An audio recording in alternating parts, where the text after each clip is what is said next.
ভাতের মারটা প্রায় 7 ঘন্টা আমি ফ্রিজে রেখে দিয়েছিলাম।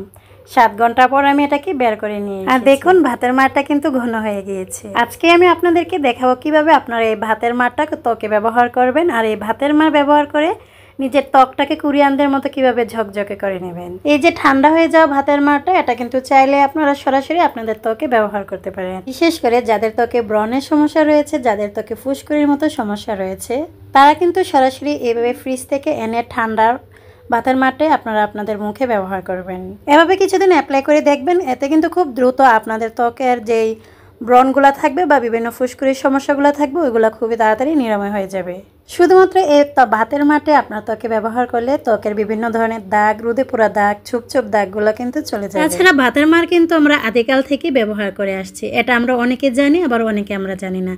ভাতের মার শুধু ত্বকের জন্য বা মুখের জন্যই না, ভাতের মার কিন্তু চুলের জন্য খুবই উপকারী একটা উপাদান। তাই সবাইকে বলবো ভাতের মারটা না ফেলে আজই কাজে লাগিয়ে দিন। ভাতের মার কিন্তু হীরার চেয়েও দামি।